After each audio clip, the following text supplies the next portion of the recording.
All right, welcome everybody to Tales from the Cage. We are here with Ray Flores. If you are from the Chicagoland or Northwest Indiana area, you may have seen Ray ring announcing. You may have heard him do play-by-play. You may have seen him in the mean streets of Joliet, Illinois, at a pro wrestling event. Ray, where else have people seen you from? Doing PBC boxing, doing ESPN Friday Night Fights on Triller, also MLW Wrestling, working for TGB Promotions, working for Fox Sports. So all over the place, man. Ray, you and I have known each other for over a decade. We got a lot of stories. I'm really looking to jump in. Yes. I'm excited. I mean, it's been a long time. It's been a really long time. Let's start what you've been doing recently, actually, because for those who are just still, and honestly, myself, I'm one of those people who are really glued under. I live in a shell. I live under a rock. For the people like myself who only know local MMA and they still think it's 2008 in the Hammond Civic Center, what else have you? What have some of your finest moments recently? All right, so I worked with Snoop Dogg and Pete Davidson and Mario Lopez calling, the Jake Paul fight, Jake Paul Ben Askren. I did see that, yeah. April 17th. I'm with Triller now. Very excited to be with this amazing company. It's a very unique blend of entertainment, celebrities and fights in the middle of all of that. So I'm fortunate to be calling fights for them. I work for FS1 and Fox and Premier Boxing Champions, calling events for them. Specifically on FS1 standalone events and doing press conferences. Went to Japan a couple years ago twice to call to ring announce world title fights for the World Boxing Super Series. Naoya Inoue did say Tama Super Arena, which is big to us because we grew up watching Pride back in the day. And they would have events at Saitama Super Arena. And I remember seeing the stories about the sold out crowds there. Well, I was able to do Inoue and Onito Donaire there a couple years ago in November of 2019. And that was incredible to be a part of. And then also I was the host of the Mayweather-McGregor tour. Yes. 4 cities in 4 days. And I was the in-arena host and I hosted the London press conference. So did that as well. So, I mean, it's been a fun run, man. No, Ray, you're getting me jealous because Japan has been on my bucket list. You have no idea. What was that like going out there? Unbelievable. You know why? Because I love how traditional they are. I love how they focus in on, their the tradition of boxing and combat sports. They love their fighting. And before the first prelim fight even walked, man, the place was totally packed. There was not one seat empty. And the first guy starts walking in the ring on the prelim portion and they start clapping. I love that. I mean, the energy, it's a different energy. They're very respectful. They cheer, but they don't, they're not obnoxious about it. They cheer everybody. They respect all the fighters. That crowd is unbelievable, man. I mean, just the passion that they show, how great the Japanese treated me. Mr. Honda was the Japanese boxing promoter. He's a legend out there. And he wanted me to sit next to him during the Inoue Donaire fight that was seen by over 40 million people on Japanese television in prime time. That meant a lot to me because him and I communicated, even though we didn't speak the same language. So that was unbelievable to be out in Japan. The steak is phenomenal. The food is second to none. And just their culture is, I mean, it's embodied in combat sports. Yeah, I mean, if you look at the old Pride days, I mean, you could really tell a difference in the crowd. I mean, they would clap during submissions. They'd be quiet during the rest of the time. And then like during that era, here, like, in the United States in Vegas, then you got the Just Bleed guy, if you remember. Yeah, exactly. Yeah. So, I mean, drastic difference. Like I said, oh man, I want to experience that so much. Let's take this old school. Let's bring this back to Hammond, Chicagoland. Ray, during your time, and I have a couple names that come to mind too, but I want to hear you. Yeah. And not necessarily super recently. Let's go back from like maybe 2000 to 2010. So if you could picture during this time. Yeah. Who are some fighters just randomly off the top of your head? The first ones that come to mind that kind of surprised you that didn't end up going into the UFC. And now, before you even jump to that, remember, let's just say it's 2004. Let's just say it's 2008. It wasn't as cutthroat back then. So Yeah. like, if you look at now, if you're 10-0, they're going to look at you. If you're 10-4, oh, you got 4 losses. Now let's get the 10-0 guy. It's a lot harder to get in the UFC now. Yeah. But back then, it was a little bit more about exciting performances, notable wins, so on and so forth. A little bit less of where like now kind of seems like a lot of the matchmaking is all right. We need somebody for this event. Let's call up Greg Jackson or let's call up ATT or let's call one of the go-tos. They were kind of giving I want to say more of a chance to other fighters, but they weren't necessarily as glued down to okay, somebody from Jackson's or AKA alpha male. That's the easiest thing we could do. Let's do that. So out of like the regions fighters, whether they're fighting in Illinois or Indiana, who did you kind of think would get in the UFC? Even if they should have just gotten there one time, if they lost, okay, it happens. But who do you think should have gotten those opportunities? One of the guys, I mean, and it's funny, the two names that I think of are two guys that actually fought is Yusef Saadulayev, who I don't think lives here anymore. I mean, that guy was a monster. I mean, really was just fun to watch and everything else. And then another guy, just based on his popularity, you and I were around him a lot, is Jared McMahon. Yeah. Jared McMahon was a guy that with his whole style, with the spider haircut, and he brought the fight every single time. I mean, he came at you like a bat out of hell. That guy was one. I don't think, I mean, you can correct me on this, the Benoits, Ryan and Joe. Joe got to the UFC, right? Dan and Joe. So Joe got in the WEC. He lost to Black Sylvania. But I still think that the Benoit brothers, Joe and Dan, because those guys were monsters, man. Yeah. They were just like, they came at you. They were strong. They were tough. They were brutal. Even a guy like Mike Cannon. Mike Cannon had wicked hands and power and was athletic. And if he would have stuck with it, I think he could have made it into the UFC. So those are the names that kind of come. Or you know who? Another one, Jake Narcy. Jake Narcy from Torres and stuff. Oh, yeah. Remember him? I mean, that guy, when he was coming out, it was like, man, this kid he could be something. Ray, do you remember being at Dragon Gate USA at the Congress Theater and we saw that manager who looked like almost identical to Mike Cannon? Yes, we did. Yes, I did. But I was actually looking at Jared McMahon's record like either yesterday or today, something very recently.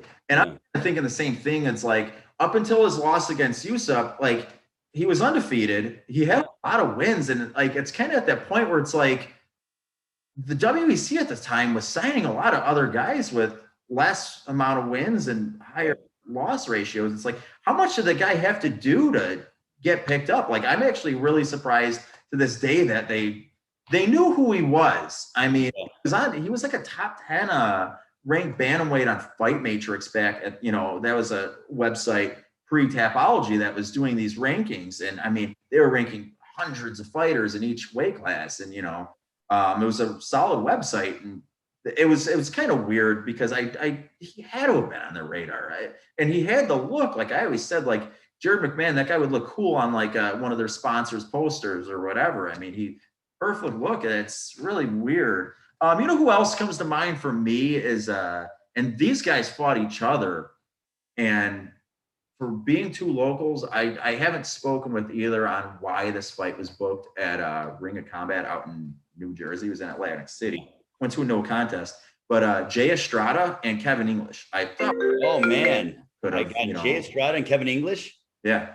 Wow, I like those names a lot. Kevin English was a bad dude, man. Yeah. Yeah, I really would have liked to see either of those two. Just like I said, if any of these guys, they go in and they say, here's a one fight deal and they lose, okay, but they got there.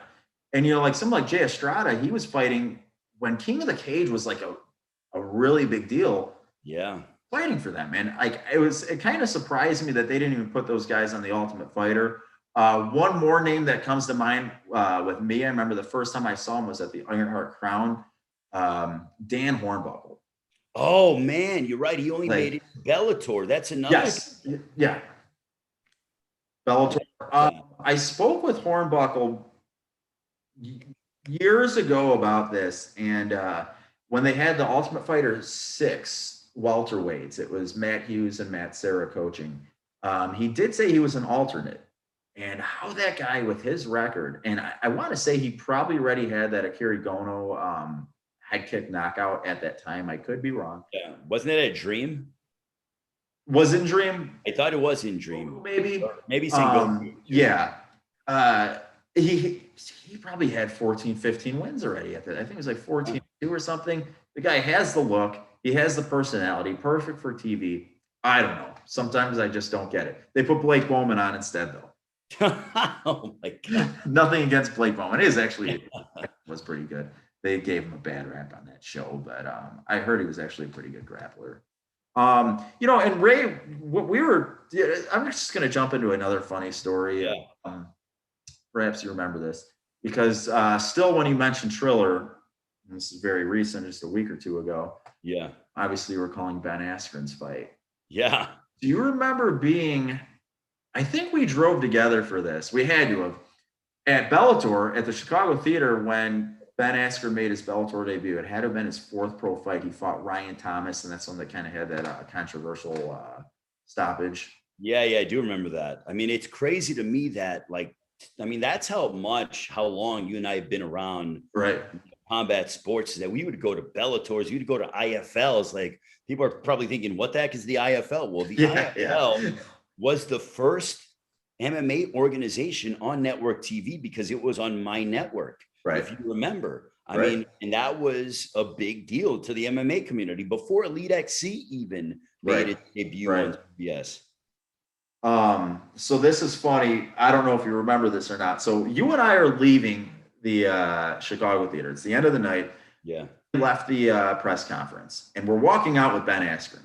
And like I said, nobody knows who he is at the time. Like unless you knew him through wrestling or you saw him that night during the fight, it's Ben Askren back then wouldn't have gotten people to run up to him like maybe they might now, ask him or whatever. So for whatever reason, we just happened to be leaving the press room at the same time as Ben Askren. And I'm walking out with him and I'm asking him about, hey, do you know my coach, Joey Gilbert, this and that? Yeah, he wrestled in Michigan. And I tap you on the shoulder and I point to Brent Todd and he's walking down the street. And he's leaving. I don't know why I had this in my pocket, but I pulled out a laser pointer, like a little red. And all right, if anyone's watching, you don't know who Brent Todd is. Nice, super nice guy, Brent. He might be watching. But he shaved head, bald head. Yeah. So I just see the back of his bald head, and I just and I kind of nudge Ben Askren and I point. So look it, and Ben Askren sees, and he just starts really weird. Oh man, I don't remember that, but that's funny. It was a goofy night. I remember we told Brent Todd that we went there in a limo. Actually, that was. Oh yeah, I know. Right? He asked us where he parked. Parked. We got dropped off at a limo. What are you talking about, Brent? Where? Yeah, we were practical jokers back in the day. I'm gonna read you a fight card from bottom to top. Okay. All right, because if I go by the main event, yeah, you might know it already. All right. But I want you to catch me when you know which event this is. I'm gonna go through the whole card anyway because it's a card. All right, Dan Benoit versus Adam Gorley. We got Ryan Brown versus Jake Himes. Kenny Robertson, future UFC fighter, where he turned out to be, versus Levon Maynard. We got Ryan Williams versus Mark Rozenek. Ong La Insane, who's one of ONE FC's top fighters, versus Steve Dow. Got Josh Shockley versus Zachariah Conkle. That was a 15-second fight last minute. You know which event this is? Isn't this like our debut at the Horseshoe? No. His debut at the Horseshoe? No, you're close though. Okay. We got John Hossman versus Elton Chavez. This was the second one. We got Eddie Wineland versus Wade Choate. Oh man. D-Ray Davis versus Jay Buck. That was a wild fight. Oh man. This one, man, that you could put this on pay-per-view now. Darren Elkins versus Pat Curran. Oh, that was the big one at the Civic Center. Yes. That was C3 domination. You got it. Holy crap. That's one that stands out like you wouldn't believe. Man. Curran, I still talk about Pat Curran and Darren Elkins to this day. Yeah, yeah. Like to this day, that fight was unbelievable. And then to finish it off, we got Matt Sassolino versus Jason Guida. That was a wild fight too. Yeah. And then Jared McMahon versus Eugene Chrysler. Yeah, Eugene Chrysler was tough back in the day. Yeah. Boxer. That Elkins and Pat Curran fight. Unbelievable. I remember about it, but all I remember is seeing Elkins dropped at least to his knees from like probably like a straight cross from Pat Curran. Pat Curran. All right, I see how this is going. And Elkins' toughness that you see now in the UFC. I mean, he's always had it.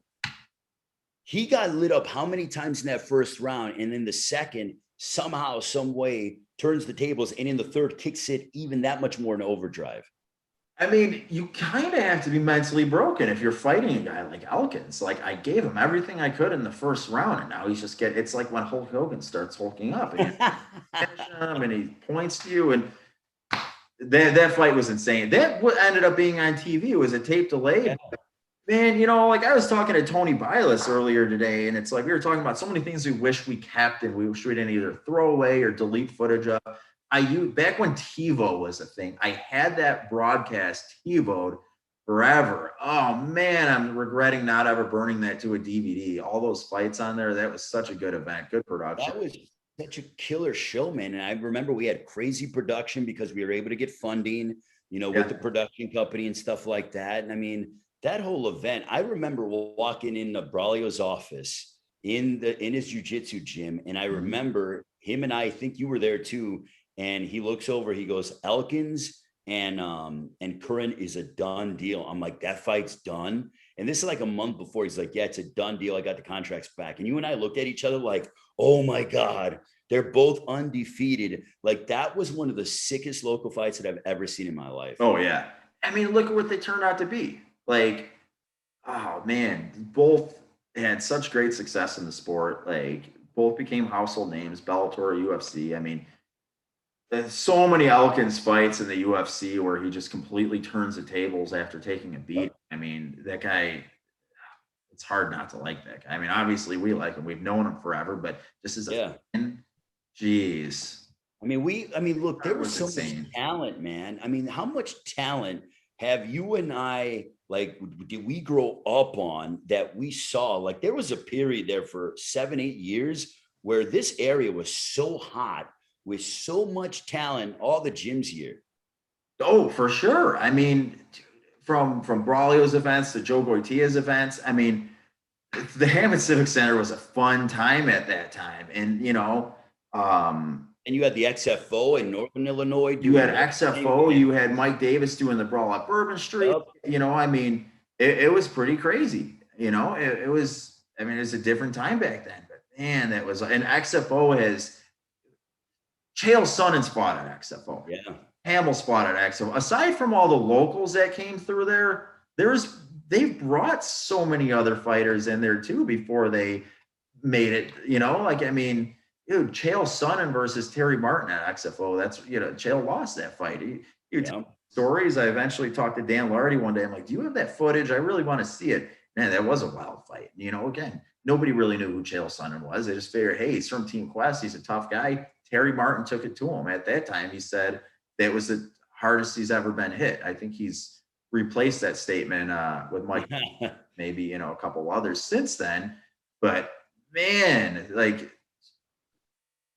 stories that this area could tell. I mean, man, you go to side outs, man. During the outdoor wars, you go to side outs in Island Lake where they would do probably 3 hours of fights during the day for Amis. And then they would crank it up with a sick all-pro card. Hammond Civic Center, another place. I mean, like, unbelievable, the history. And speaking of XFO, speaking of outdoor war, I'll add one more name to the list that it reminds me of that I was saying people who really should have gotten in there. Now, he's been on the Tap Out show, which is cool, but another one I couldn't believe the WC never picked up, Matt Fierderosa. Sunshine, you're right about that. Man, I can't... That's crazy to me that he never made it to the UFC because he had such ability and a following at that. Yeah, I mean, again, and you had the exposure from Tap Out. I mean, that was such a cool show. If you're watching this and you've never seen Tap Out, try to get a hold of it. I know they have DVDs somewhere. I actually had the whole series on DVD somewhere in my Yeah. space that I got it like disc replay. It's out there. That it was as cool as The Ultimate Fighter. If you've never seen it, go ahead and watch it. There's a lot of Midwesterners on there. Pat Curran was on there. Matt Fierderosa, Sharon from Wisconsin, he was on there. It was Yeah. cool show. And the late great Mask was a part of it. I mean, people are probably thinking, what? And it's like, we're going Yeah, back to the roots of MMA, like before the boom. right. No, exactly. Oh man, those were good times.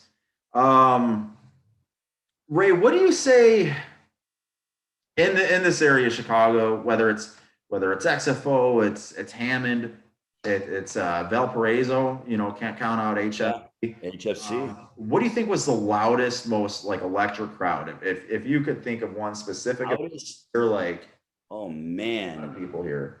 It's hard because like when Miguel Torres was in his peak and he was, fighting at the Hammond Civic Center in big fights, like that place, you walked in there and you felt it, man. I mean, you felt something special about the Civic Center specifically because that was, his building. But you go on the opposite side, and when Jeff Curran had some big fights for XFO, you felt the crowd there too, Yeah, because these guys both were teachers. They ran academies. yeah, When Jared was in his heyday, Jared brought like he would bring 500-600 people at least. yeah. So those three guys to me really like moved the needle when it came to fanfare. XFO put a lot of effort into Jeff Curran's fight with Tomohiko Hori. I remember you and I went to Yeah, him and did some press there. That was such a cool event. I mean, they're bringing him all the way out from Japan. Shu was his manager, great yep, guy. That was awesome. That was honest to me like a mini Pride, mini Sengoku dream type fight locally. Like, I mean, and Mike Davis has brought some of Shu guys from Japan also. Uh, yeah. Anytime you get someone coming that far, it's usually a special thing. Well, you brought up Davis too. The fact that the brawl at Bourbon Street, when you had G2 after G2 after G2 fighting different guys, man, you felt like that south suburb of Illinois, that crowd on a Wednesday night, that place Oh got man. rowdy, man. So you know what? Let me ask you this, because I fought at the Hammond Civic Center Yeah, in front of a big crowd. yeah. I fought at Bourbon Street in front of a big crowd, thanks to me. Uh, um, what do you think was more like? I don't know if you use the word nerve wracking. Oh, I disappeared. Give me 1 second, Ray. You're good.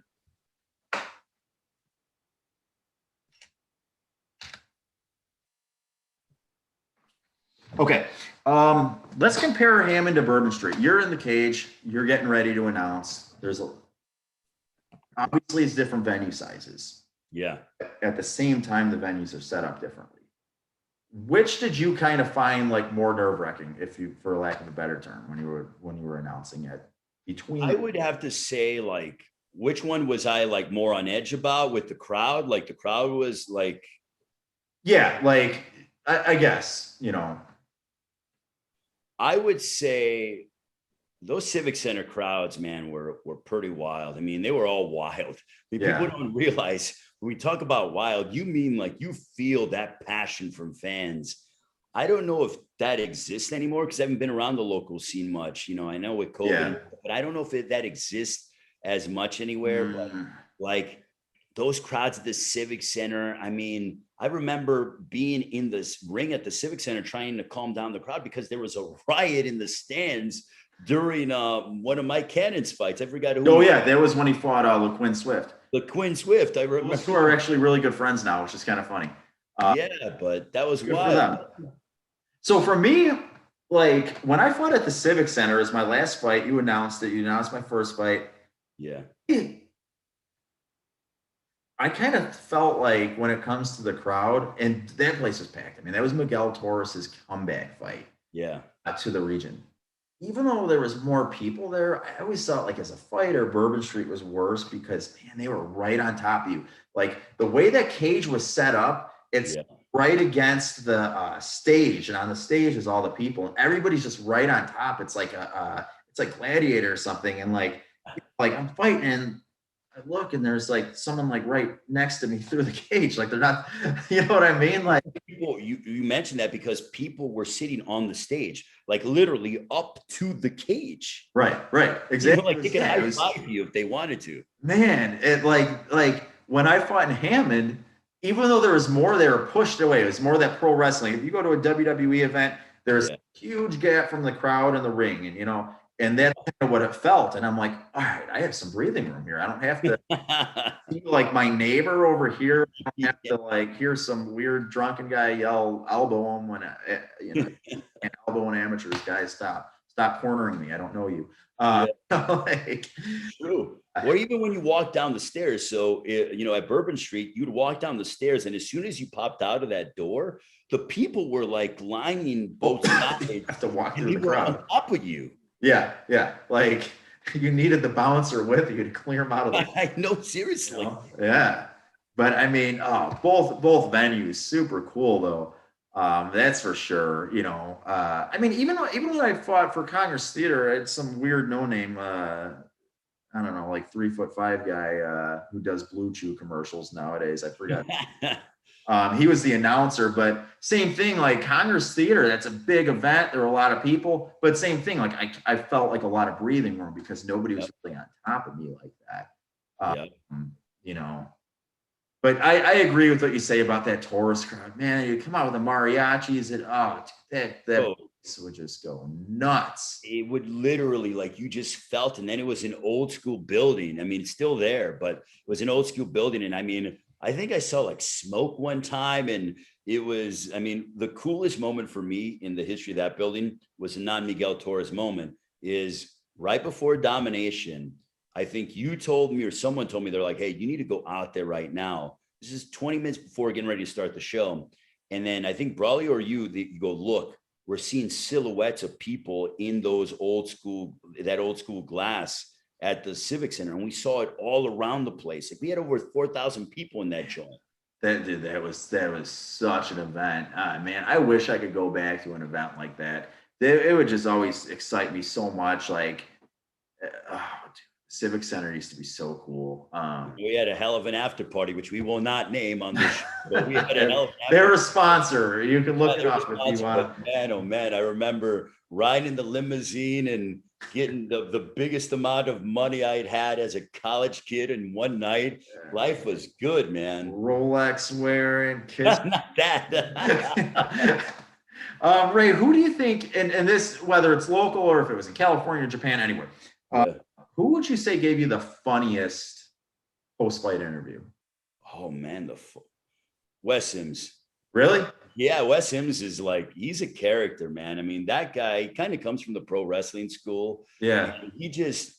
He knew how to entertain, and I didn't know what he was going to say half the time, and I just kind of ran with it, Refresh my memory, because this interview will come up in conversation with me and Tony a lot. Yeah. But I actually don't remember much about what was said, but I do remember being there. And I remember it being funny, but I think I literally only remember one word that this guy even said. Yeah. Help me out.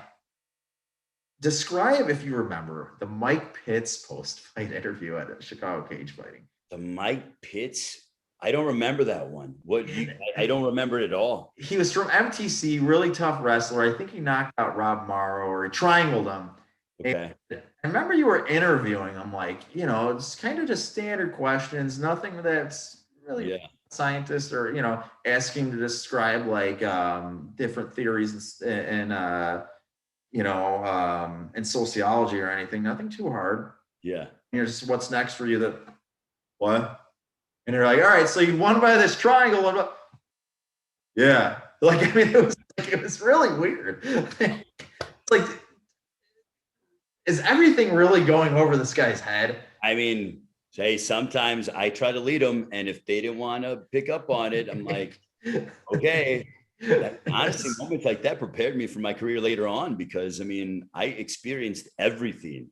I mean, everything in my on the local scene. Like I remember working an event. I forgot what the promotion was called. We were in a restaurant here, and there was two, I think, Iranian guys or Syrian guys. Tony Odisho was the one who was it Ruckus? Wasn't that the organization? Ruckus was, yeah. And I think Tony Odisho, I think, ran it, and they started throwing chairs in the cage. And myself and Clay Goodman ran into the cage and were like, everyone stop, calm down and stuff. Like, bro, I've been involved in some craziness. A casual fan goes to an event and they're used to standard vanilla ring announcer. All right. Yeah. Who do you think that casual fan would be more like weirded out by? The Pride Screaming Lady, who's actually doing quintet now. I forgot her name. Yeah. Or Big Papa Schnocky. You know what? I love Schnocky. Oh, yeah. Like I still kind of use some of his. I forgot where it was I was doing. I think it was after a show that I did on Saturday. And I mentioned his line because he always had this line during shows. He's all like, if you're 21 and over and you're not drinking, your liver has nothing to do. I remember I'm like, that. yes. I'm like, as a young 21-year-old, I'm like, yes, Schnocky. Or his line, he's all like, it's time to crank it up, baby. Like, he was a local legend is what he was. I remember he would, anytime there was a national anthem or anything, yeah, the crowd going because he was a Marine and he would say, and for my Marines. And he loved working that. Man, he was entertaining. And he would say like round number dos instead of round number two. He'd be like, in the end comes at round number dos. Or he's like, if you're not, get up on your feet and cheer on these in. And he made every fighter feel special. Oh yeah. So me and him were commentating at the goofiest event second. Babes and Brawls.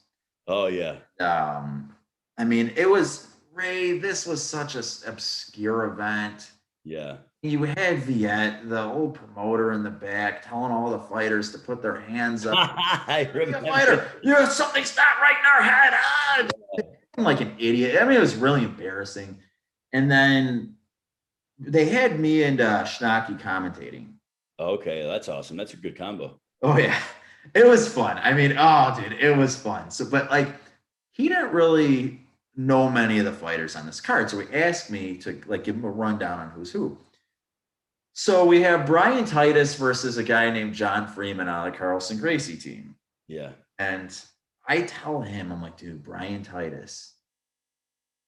And I mean, his record at the time was like what, 2-12? I would say 0-50. I don't know. I mean, it was horrible. Yeah. Like, and this is a guy who he doesn't tap to strikes. He taps to the guy walking at you. Just turn before they even put their hands on.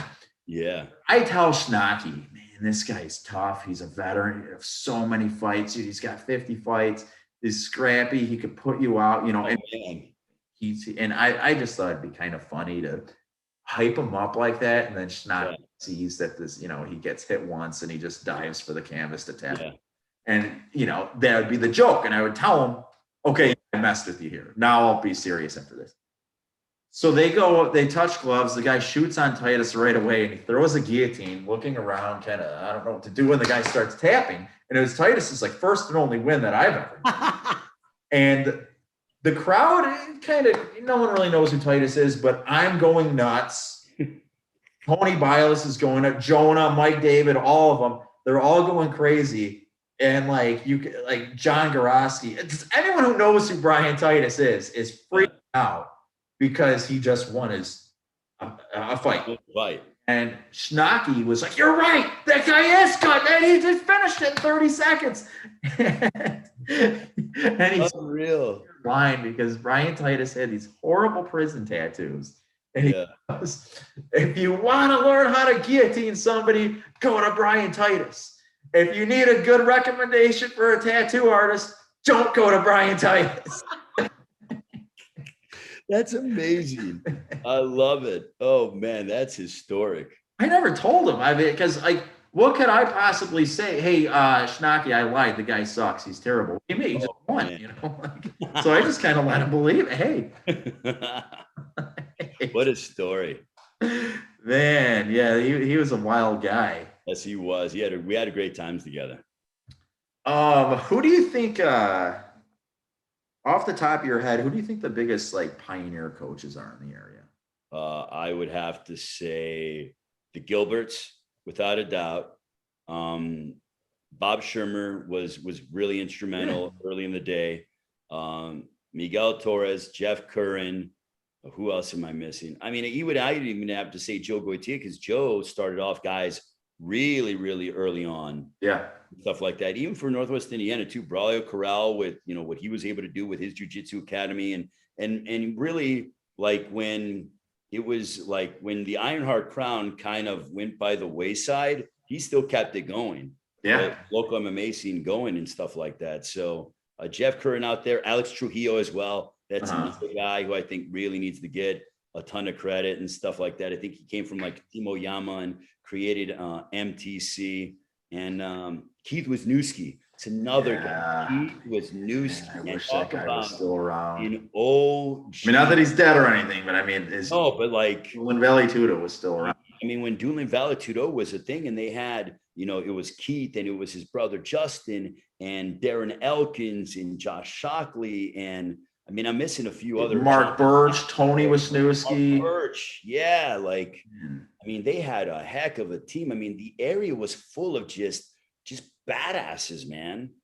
And then even like we were around for the formation in the beginning of Team Cologne. I mean, that Yeah, Steve Cologne, Maldonado, D-Ray, Lloyd Carter, and yeah, they started growing. They got Mike Welch, they got Brandon Del Prado, John Cantu, and I mean, like, even Ryan Story. Ryan Story had a nice yeah, there. man, that like seeing their progression over the years, like I remember the first time I saw, because I never really went to any fight card shows.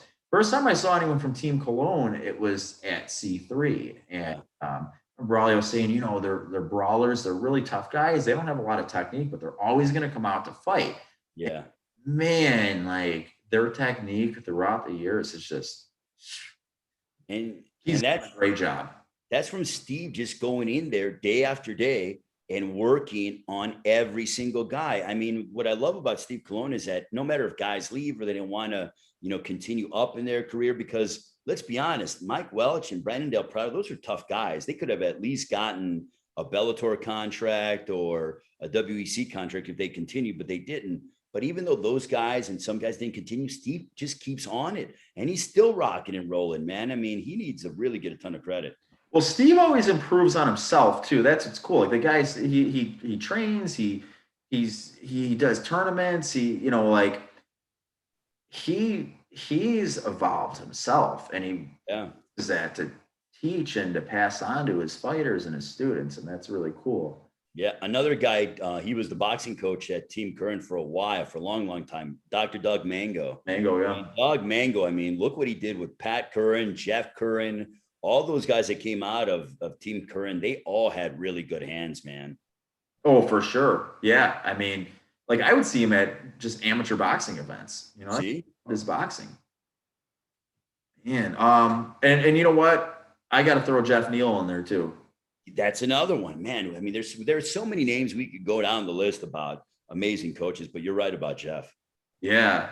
And I mean, like he would be in Stephen Bonner's corner. I don't remember it. I mean, this is really old. I wasn't there for it, but I saw the video like, I don't know, a year after. I was funny. Stephen Bonner at the Ironheart Crown, grabbing the ropes like the Ultimate Warrior. Yeah, I remember that. Yeah. That was a very young Stephen Bonner, like, oh yeah, probably early 20s. Man. I'm gonna give you some names. What I want you to do is just either first thing that comes to mind when you hear this name, or like a specific memory, whether it's a fight that you recall. Yeah. Or like I said, if it's one word, however you want it. Yeah, no worries. You cut out on me on audio wise. They're going to be kind of random ones. Okay. Nothing too out of the box, but I know you'll know who they all are. Charles Wilson. Charles Wilson, unique and had a heck of a front kick. I remember when he fought Miguel Torres, bell rings, Miguel comes at him with his style, and then Charles Wilson hits what is it, a kick on the top Like of an axe Torres' kick. head, axe kick, and then Torres goes flying halfway across the ring, and we're like, and he was wearing the pants, so he's wearing the Yeah. pants in the cage against or in the ring. And we thought, Miguel was in his run at the time. So everyone's like, Miguel's blowing through people, whatever, like this is going to be easy. And Charles Wilson comes out with that axe kick. And we're like, holy moly, that turned into being a good 2-round fight. And Miguel got the finish, but it was like, damn, like that's something. Man, that guy, even though he lost, he gained so much local popularity after that. Like, Charles Wilson was a look him after bad that. guy. Man. Josh Shockley. He had so much potential, man. I mean, this kid, I mean, if you look at a young MMA fighter when you're 18 years old, like a prototype, he would have been your prototype, had good wrestling, tough, knockout power, good looking kid, humble, down to earth, and just wanted to he had very savage like tendencies. So potential is what stands out to me with him. You know what's crazy about him is he's really a homegrown guy. Like he didn't have this crazy collegiate wrestling background that he brought in. It's okay, his wrestling coaches really made him the athlete he is. Let's just teach him how to box now. We'll throw him in there. Let him go. No, like they brought him up from scratch pretty much, and he was just a phenom. I mean, that's always Josh has always been one of my favorite local fighters ever. Like for sure. Like I can't think of another lightweight that I enjoyed watching more than Josh Shockley. Like You remember when he fought at like the great person County too. Fairgrounds and they had people in the grandstands at like the end of May and June, and Shockley would come out. What I loved about Shockley, and he would tell me this, he's all like, yeah, he goes, he would look at guys like locally, like guys that were higher than him at the time when he was like an amateur. And he goes, what do you think of him? I'm like, oh, he's a badass, or he's super tough. He goes, I know I can beat him. He's like, Yeah. I want him in my pro debut. I'm like, what? Like that was his ambition that he had every single time. And that guy was good. And it's such a cool guy too. Like that's somebody who I always like to talk to. Anytime I'd see him, we would, he's a great friend. Great dude. Cool guy. Boban Simic. He was wild, man. I mean, that dude was like wild. Like there are not many guys that I was like scared of, but I was scared of him. I mean, like I really was. I mean, he was big and thick and strong and powerful. He had like a nose ring from here, like out here by his like nose or his ear, something like that. I mean, he was a very scary dude, was Boban Simic. And I mean, bro, I mean, he would come at you and try to tear your head off. He would be throwing right hands and bombs, and you better be willing to handle that. Cause I mean, he was just, I mean, he was, when he fought, he was insane. Like in that ring, he was insane. I said hello to him and he was super nice to me, but I was scared of him, honestly. Do you remember and another guy that ended up now, he came I mean, I really don't follow bare knuckle too much, but I want to say he's the BKFC heavyweight champ. I mean, correct me if Arnold Adams. is. Do you remember his double knockout with Arnold Adams through the ring? Now I remember. Now you're talking about that. That's nuts. You're right. Yeah, went right through the ropes. Yeah. Through domination, actually. That's not. That's another fight that was on that card. Holy cow, man! So much happened that night. Man, oh, that was good times. Kyle Watson. Great jujitsu, phenomenal jujitsu. I mean, Kyle just was so smooth on the ground, and he had good enough hands to be able to get the fight to the ground. Always in great condition. Always had an APEC. Like I'm still jealous of Kyle Watson's abs. Had great jujitsu, very slick, good enough hands to get to the ground. solid wrestling. He's got a beautiful wife now, got a beautiful family, and I think he's living out in Central Illinois or something like Yeah, that. he's got a really big academy too. Tons of students. Yeah. He's doing well. Him and I are friends on Facebook. That's how I know. It's not like I just go and stalk him. I Yeah, think just go down to. I see how I'm happy that he's doing really well. Yeah. Jay Ellis. Jay Ellis, guy would fight anybody. Like Jay Ellis is the kind of guy that it's like, hey, Jay, like we got to fight at this weight class. Oh no, we got to fight below that weight class. No problem. Can you take the fight in 3 days notice? Yeah, let's do it. I'm ready. I mean, that dude loved to fight and would fight anybody. I love that guy. I mean, people rag on him for his record. They look at the number, but they don't look at who he's fought, and they don't understand that. And I mean, myself as a matchmaker, and you know how it. I mean, like I'll say, like when you were matchmaking, you were kind of lucky because to me, I'll just be honest. It was at a time when fighters were a lot tougher, where they will say yes to whoever you throw in front of them. Now it's no, I need a list of 10 guys. Are you serious? See, I don't know how difficult it is now. No, down the list from every gym at all angle, and it's yeah. Jeez. But like Jay Ellis is a guy that he's fighting these people because nobody else will. And I was trying to book Kenny Jordan. Okay. Nebraska wrestler, just a and guys beat Bobby Moffitt, he's beaten Dustin Neese. It's another guy who one fight away from Dustin Neese, man. That dude, I love that guy because he fought everybody too. Exactly. And I had to book Jay Ellis. And was it ideal? No. But again, nobody else wanted to fight Kenny that I could have gotten. And I'm sure that I'm going to get some comment. I'll fight Kenny. That I've talked to said yes. Yeah.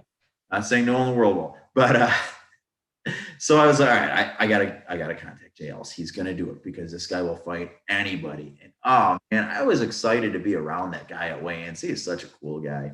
Like I said, to me, he's so underappreciated. He's fought UFC vets, pre and post UFC career, and like when I look at a guy who fought Jay Ellis, it doesn't tell me that they're looking for a guy with a bad record. It tells me that, okay, this guy's probably tough and everyone else is saying no to him. So it's fighting Jay Ellis. He actually might be really good.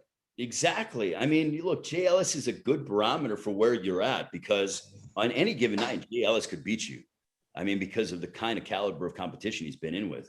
Man, I anytime Jay Ellis wins a fight, I'm super excited. Like I get more excited for when I see him win than most other fighters, Chris Canelli.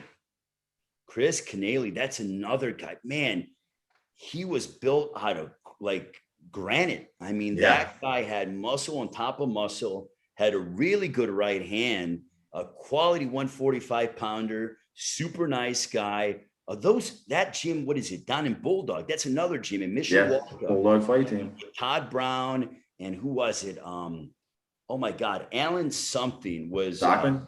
Alan Stockman, phenomenal, really good jiu-jitsu coach that was down there and stuff like that. Man, I enjoyed. I went down there once or twice for events, and Alton Chavez. I know Alton's doing real well and stuff like that. But I mean, that was another very talented group. But Chris Canelli was a part of that. That guy, he wrestled for Purdue. Apparently, he even beat Matt Hughes in a wrestling match in college. Whoa. That's what I always heard. I don't know, but that's what the rumor was. He lost to Jared McMahon. He didn't really come in great shape. He kind of just had wrestling at the time. And man, I remember him saying, like, this loss is going to change me. It's going to make me work harder, improve, learn everything. He came back and he beat Kevin English at C3 Evolution. That was at the Horseshoe. Yeah. He key locked him, I wanted to say. And he just looked so much improved. And it's another guy, I mean, a couple more wins, he actually could have gotten picked up. And he was such a good dude, man. I mean, just that guy would take on anybody and everybody. And he was super easy to work with and deal with. And, I really enjoyed it. Mark Miller. Mark Miller. I remember, who was it? I remember this really sick, one of the sickest submissions, but it was like horrific to watch.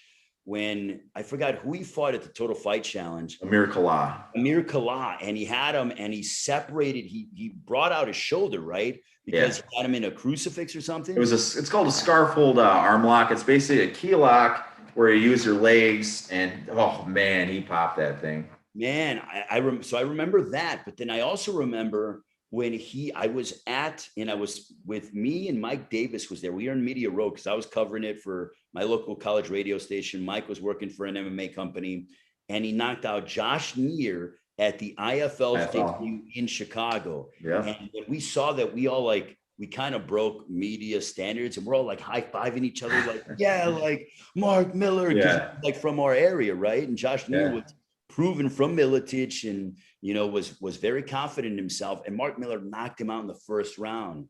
And I remember that was big. That guy had so much punching power, really good boxing, and really funny Facebook statuses. I wish he didn't deactivate his page years ago. Crack me up. That guy was hilarious. Man, I miss that guy. I haven't seen him in years. He was such a cool guy.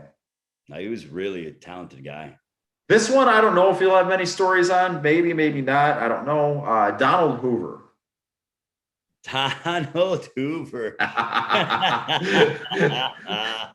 Oh, man. He would send me, this is back when I was matchmaking. Donald was an interesting guy, super nice to me, but he would send me a list of like 45 guys that he had, like that he was like managing. Yeah. And one of them happened to be Brian Ebersol when Ebersol was living in Australia.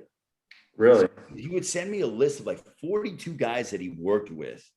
And I mean, he was kind of like, I'm sure he took money from his fighters and stuff like that.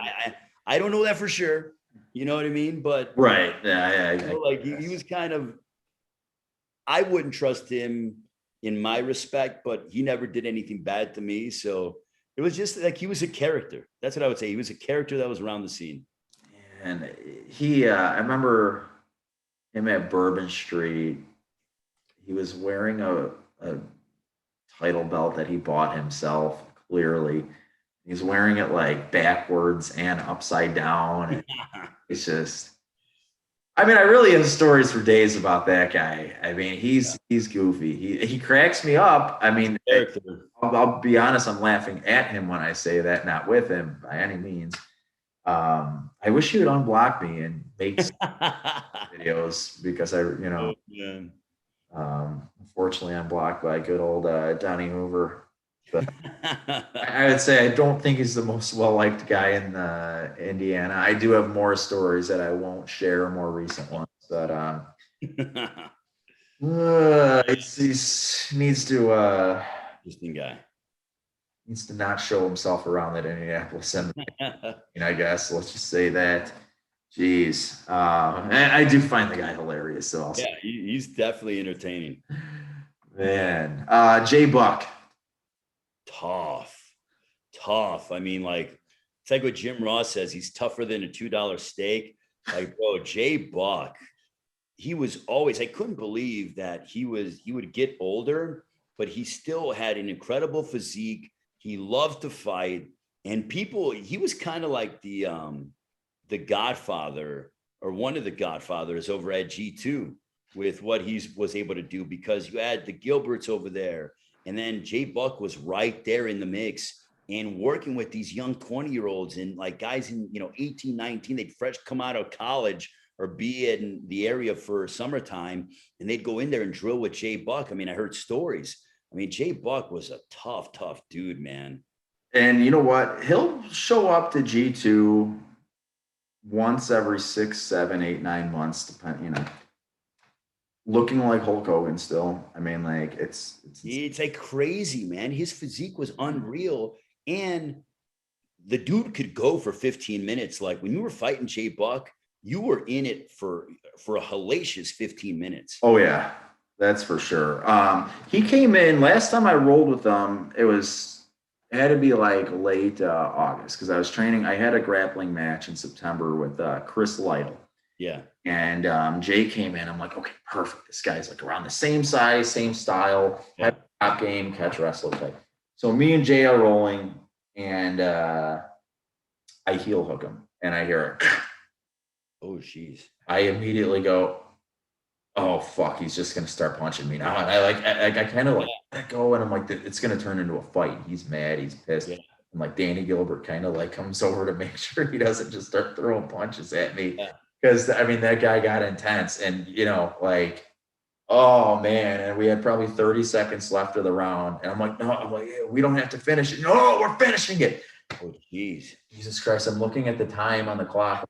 30 seconds. I just grab on him, hold him like, I got 30 seconds. Don't let him ground and pound me right now. And after I'm like, Jay, I'm sorry. I didn't mean to crank the heel hook that hard, Whoa. Yeah, bro. Yeah, that's kind of recently. That's one dude I would not want to piss off ever. Man, super tough guy though. Oh, I mean, just tough as nails, man. Yeah. And that he had a war with D.R.A. Davis. That fight was, oh my God, the emotions in that fight were wild on both sides. Yeah. No, that was another awesome fight. I mean, geez, it sure has changed a lot. Like I said, it really has. Who has been your favorite fighter to announce? My favorite fighter? Well, for me, I mean, because he got me started in the business. I mean, it's Miguel Torres. Because without Miguel Torres, there would not be me getting into what I've been able to get into. Because starting off locally, Miguel allowed us to hang around him and call his fights. And because of him, I met Monty Cox and I met Joe Goitia, and through him, I met Jeff Curran and Dan Lardy. And I mean, it kind of just spurned off from there. And Mike Davis, I met everybody because Miguel was like, I was 18 years old at the time, like late 17 years old, 17, 18. And he was like, no problem. Like, don't worry about it. So Miguel Torres, because of what he did for me, I mean, was my favorite guy to announce ever. Now, somebody who you've never announced but wish you could have, whether they're fighting now or they're retired or whatever it may be, you could pick one fighter. Who would it be? Anderson Silva, because of what he did. In my opinion, he was the Michael Jordan of MMA when he came over to the UFC and started steamrolling guys like Chris Lieben. And to be able to go to Rich Franklin's hometown of Cincinnati and just destroy him twice. Yes. And Rich Franklin was like Rich Franklin. Then to go up to 205 and to like knock and make Forrest Griffin look like an amateur. And this is when going backwards with a jab. I mean, it's like he was playing with him. And then to knock out Vitor Belfort and the guys that he was able to beat. I mean, it was his run when he was at his peak. I hope the one fight that will forever be missed is when GSP was the champion and when Anderson Silva was the champion. They could not make that catchweight fight. Because can you imagine? That would have been one of the greatest and most high-profile MMA fights of all time when they were in their prime. If you could make, let's go two eras. Yeah. First, super old, and maybe you've thought about this, maybe you haven't. I don't know. I'm weird. I do. Let's just go like UFC 1 through like maybe like 15, like the really old guys. Who would you have liked to see fight? Oh man. Who would I have liked to see in fight? UFC 1 through maybe 15, something like that, give or take. Yeah. I mean, honestly, Royce Gracie against anybody because of, maybe a better striker in that era and stuff like that. But I mean, you know what? And I'm going to go old school a little bit. I don't know if they ever fought, but because Keith Hackney, that's another guy we forgot to, Yeah. Keith Hackney, tough ass guy. I created his Wikipedia page, by the way. Oh, you did? I did many years ago. Oh man, smart man. Yes. But still up and running. Keith Hackney. I would have wanted to see that. Who did you say, Royce and Hackney? Royce and Hackney, They did fight at UFC 4. Okay, my bad. So, I mean, Royce armbarred him. It was actually a good fight, though. It really was. I always wanted to see Ken Shamrock and Tank Abbott. Oh, yeah, that's a good one. That would have been cool. And then more of a modern era. Let's skip that kind of dark era, which I love. Oh man, the 20s, 30s, 40s. That's actually like my favorite era. But let's go even past. Let's just say UFC, I don't know, 70 and up, get the modern era. You know what fight that I thought would have been unbelievable was John Jones and Cain Velasquez.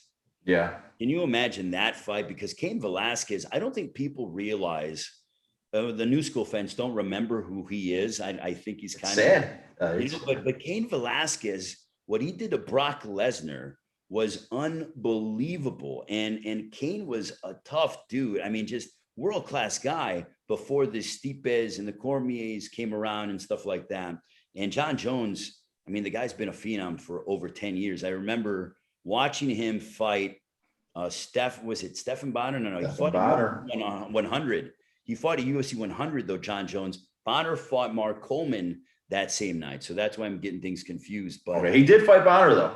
yeah, he did fight Bonner and just, destroyed him. But John Jones and Cain Velasquez is a fight that I thought would have been just pandemonium. And then did we ever see this fight between Randy Couture and Fedor?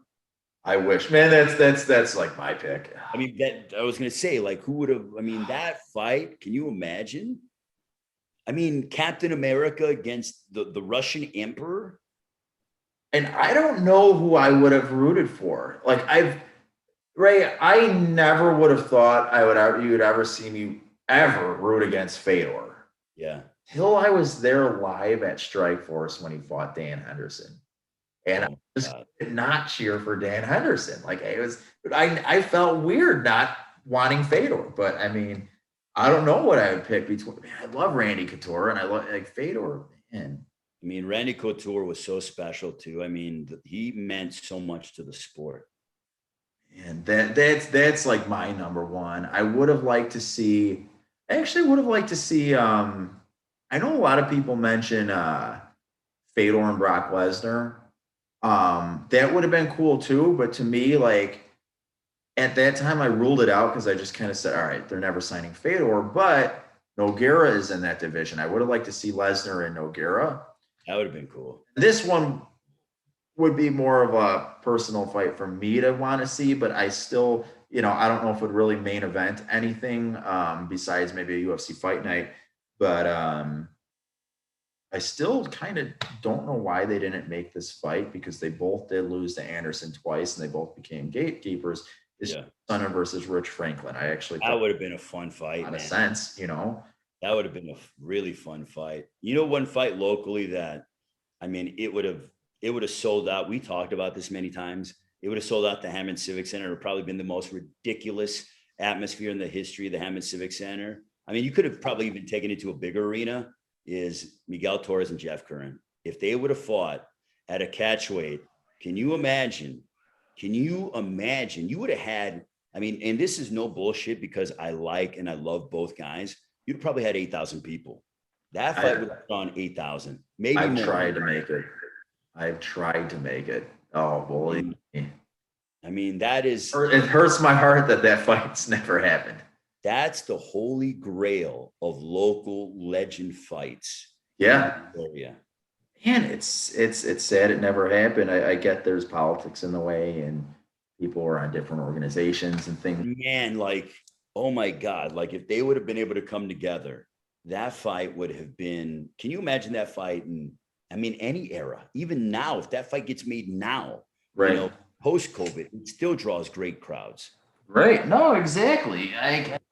Definitely is something I really wish I could have seen. That's for sure. And you know what, Ray? I know you can't see me right now. My camera's being weird, but there we go. At that C3 domination wave, that era, the fight that everybody wanted at that time, Eddie Wineland versus Jared McMahon. Oh, can you imagine? Oh my God. That was our plan. It just never happened because Wineland went back to the WEC. Yeah, but we were building towards that because who was it? Jared fought Antonio Canaz, who was a badass. I mean, Antonio was a badass, and then Eddie was doing his thing, and it was just like the buildup because both guys are from Indiana. You got Cherville, and I think you got like Crown Point, Portage, whatever that area. Yeah. That fight would have been ridiculous at the Hammond Civic Center. You would have had 4,000 plus for that one. Oh yeah, Man, all the what ifs. You know, I was telling Tony Bilas earlier because I gave him a call today.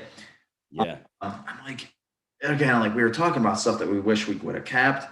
And I had, I don't remember what event, but I had a C3, like a program that they would make. And I had an Ironheart Crown program, and I probably got rid of them years ago. Not really, you know. Yeah. And I wish I still had those. I don't No, throw any of that away.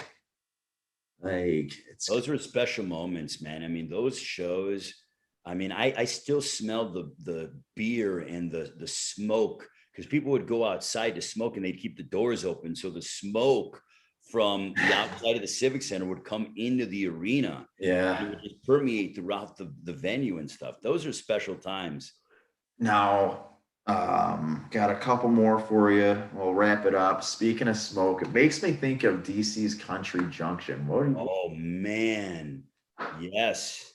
So that place, you remember, for those that don't know, we're in where is it? Lowell, Indiana. well, It was a big barn and they would set up like chairs and stuff there and they used it for country dancing. So it was dirt floors and you were allowed because Indiana had not instituted the non-smoking ban. You were right. allowed to smoke in the venue. So guys are fighting like professional fighters and I'm ring announcing and there's dirt on the floors and people in this country like where they do line dancing and they're smoking and the smoke is coming into the cage. That place, that was packed when they had Mike Welch versus Greg Reddington. I remember, Oh oh, my gosh. it was a cool night. It was just such a different venue. It's like from that movie Here Comes the Boom. Like if you weren't there for it and somebody told you about it or you saw it in a movie, they'd say, okay, MMA is not like that. That doesn't really happen. Let's get a more realistic approach to this. Oh, it does. Yeah. Now, when I said that the Babes and Brawls events were a little goofy, I remember there was one. Yeah. It was in Elgin, Illinois. I remember you were announcing Praetorian. I don't know if you remember it that well. Praetorian, you said? Yeah, I do remember that. Yeah, I forgot who was running it, who the promoter was, but I remember. it's probably some out of state guy. You know, I mean, I'm not taking any personal attacks on it because I don't know who it is, but there was a wave, and I like when amateur MMA was starting to kind of take off, especially when the state of Illinois had their commission, and then like it's kind of only amateur MMA at that time, to avoid the commission pretty much. Yep. Fees and everything. And Mike and Tony were doing such a good job at running these all amateur shows. Yep. And a bunch of these run of the mill promoters started popping up out of nowhere. And they thought that they would kind of be the next big thing in a, you know, ultimate amateur championship, the limo Bob guy walking around with this Yeah. crew and, you know, all this goofiness. I remember this Praetorian event, and I think they had, I think I was judging that night actually. That's what I was there for. And there was really nobody there to begin with. And then, like, as the night went on, it was just such a bad product that less and less people were there. Yeah. To the point where it kind of felt like there was only 30 people left in the crowd.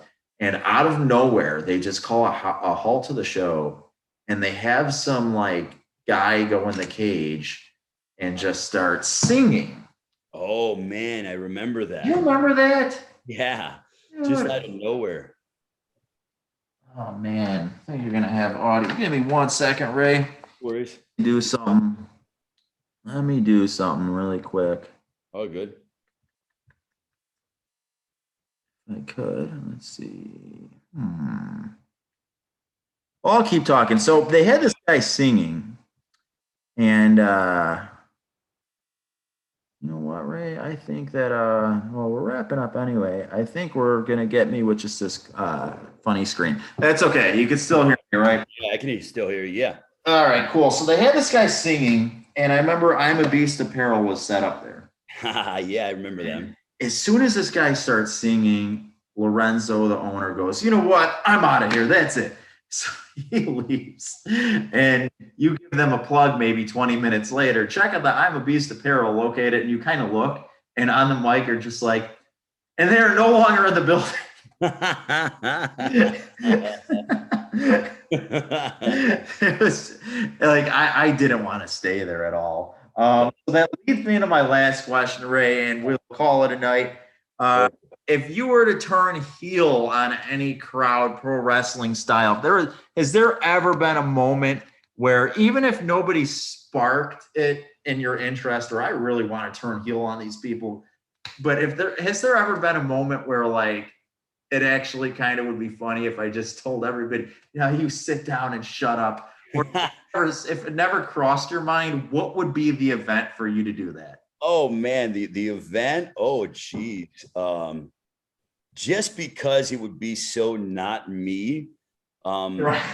anything at the Hammond Civic Center, and I would just like have this Chicago elite persona and just rip on where I came from, which is not me at all. And I would just be like, you Indiana, cornfield bread, small town or something like that is what I would. And people would be like, what? Like he turned heel. Like it would be such a shock. Like the shock factor would be there because it's totally not me. Well, and you know what's funny, and I'll just bring this up before I let you go, Ray. We Yeah. always wanted to do that angle where we were gonna have another announcer start announcing, and you interrupt them and come Yes. to the megaphone. Yes. That's how you announce a fighter. You just kind of hear that in the background, then you make your entrance Yes. out of the cage, and you take over as announcer. Yes. Oh, we wanted to do that, man. That would have been hilarious. Oh man. All right, Ray, it's getting late, man. I appreciate you coming on. I'm sorry my video kind of I think my battery on the camera died. I had to invest in something like that, but for audio anyway. Ray, I really appreciate the time. Always a pleasure, brother. Hit me up anytime. Thank you. Have a good night. You too, man. Later.